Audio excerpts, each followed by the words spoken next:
Welcome. Welcome to Life After Work. I'm your host, Dr. Clark Gaither.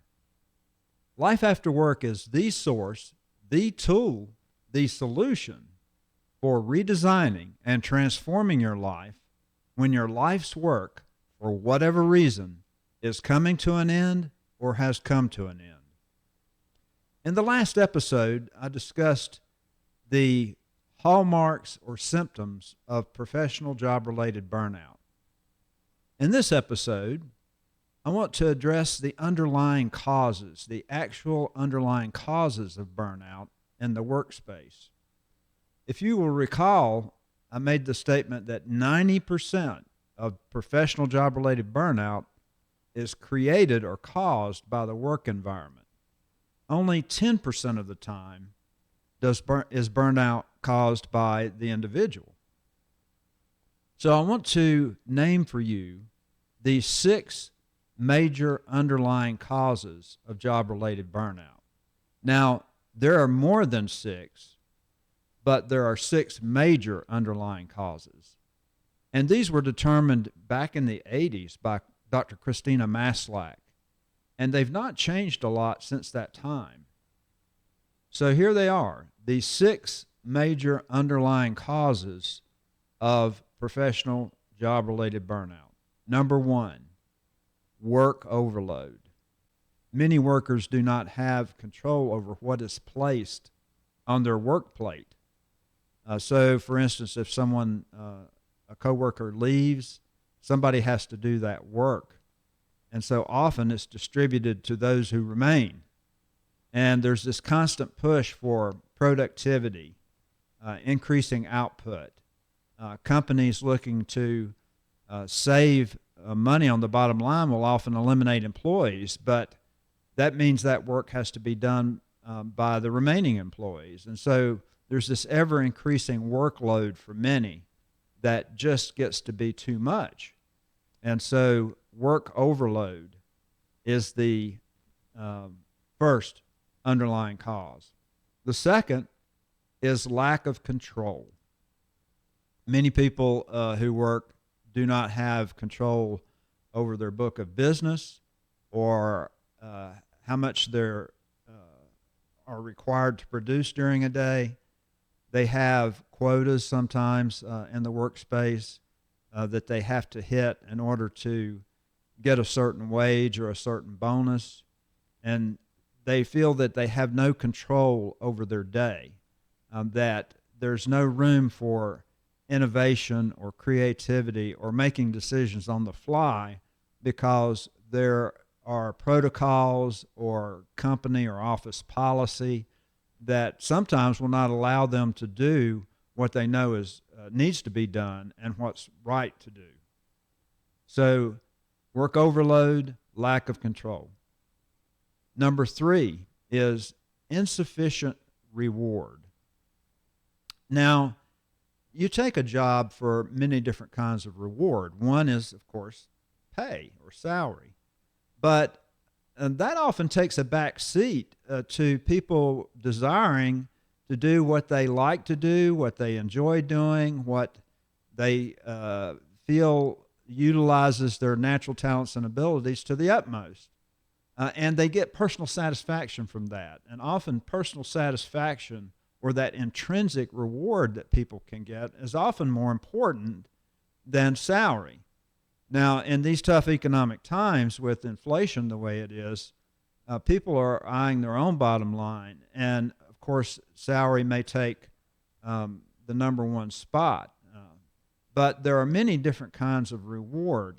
And if an employee gets to the point where they feel like they're not being rewarded either economically or if they're no longer getting the intrinsic reward, that personal satisfaction from using their natural talents and abilities in a way that satisfies them and serves others, then they begin to feel burned out.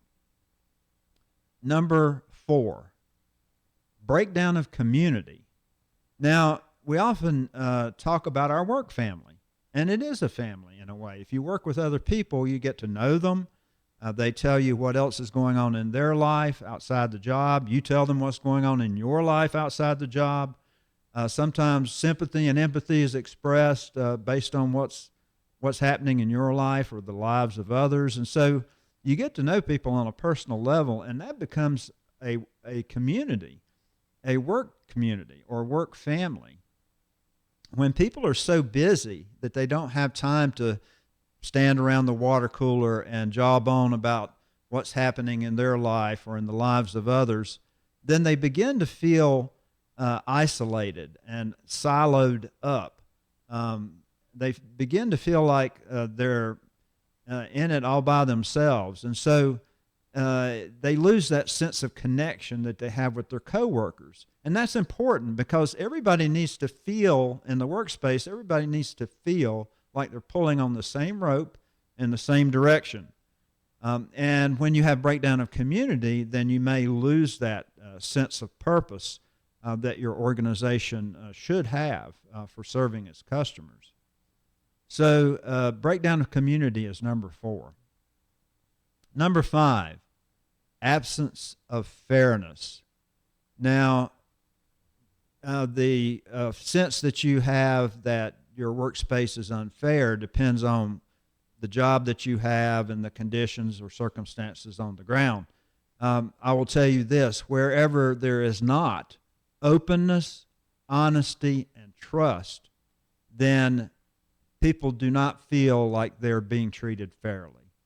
Your organization or your employer must portray and really engender a sense of openness where you can go to them with a problem or a criticism and not feel like you're not going to be heard or it's going to be rejected outright. There has to be openness where you can speak your mind. You have to feel like your employer is telling you the truth, that things aren't just coming down at you without any warning or somehow you feel like you're not being quite told what's going on under the surface, and so you feel like you're not being given an honest appraisal of your performance or what the company's performance is, then there's a setup there for absence of fairness. And of course, you have to trust. You have to trust your employer that they're going to do what they say they're going to do, not only in your behalf, but on behalf of the customer, the client, or the patient. And so where there is a lack of openness, honesty, and trust, then people do not feel like they're being treated fairly. And the last underlying cause of professional job-related burnout, and one of the most important ones, is conflicting values. If you feel that your organization or your employer is not being fair to the customer, the client, or the patient, that they are in some way not being honest with the customer, the client, or the patient, if you feel like they're outright lying to customers, then that will assault the core values of many people. And it will assault their sense of morals, that you shouldn't do that. You shouldn't treat people shabbily. You should tell them the truth. And if you feel like that under the surface or in the background, the company that you work for or the employer is not being honest with the customers, then you will most likely leave that place sooner or later, because when your values, your set of core values are being insulted in the workspace, that wears people out after a while, because the honest people will leave. So those are the major underlying drivers of job-related burnout: work overload, lack of control, insufficient reward, breakdown of community, absence of fairness, and conflicting values. Think back to a job that you had at one time that you ended up leaving, and see if any of those resonate with you. Most likely some of them did. Nothing drives people away from an organization faster than assaulting their core values or their moral guide, if you will, by setting up a situation where their values are being conflicted. That drives people away faster than anything. But also work overload, lack of control. People get on that hamster wheel and it's always speeding up and never slowing down. And that wears on people after a while. It just wears them out. And so a lot of people will burn out and end up leaving the organization. The reason all of this is important is because many of you may be burned out and thinking about quitting work altogether. And you should really think about that and consider, am I just burned out? Because you may find if you leave a toxic work environment and jump over to a work environment that's more conducive to engagement instead of burnout, you may decide that I'm not ready to quit working. I'd like to work a while longer. I really enjoy the type of work that I do. It just became distasteful at that other place. So if you're thinking about retiring early because you're burned out, maybe you should think again. Maybe you should reconsider. Because whatever you do, your skills are highly portable. They will go wherever you go. And so you may find that if you punch up your resume and start looking around, you may find a position somewhere else that will honor your core values, that will honor your moral compass, and that will allow you to use your natural talents and abilities in a way that's personally satisfying for you while serving others. And that's the sweet spot. That's getting more toward engagement. In the next episode, I'm going to talk about the remedies for job-related burnout, not only for organizational burnout, but for individual burnout.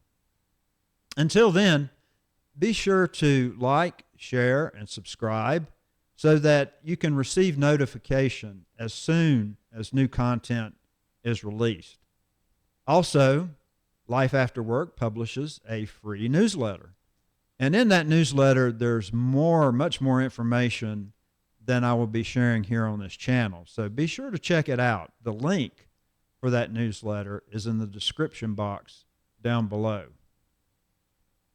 Until next time.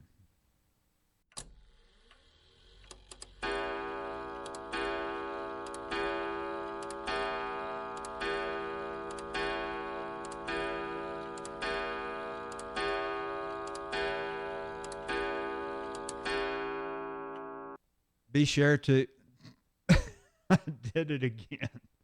Be sure to share.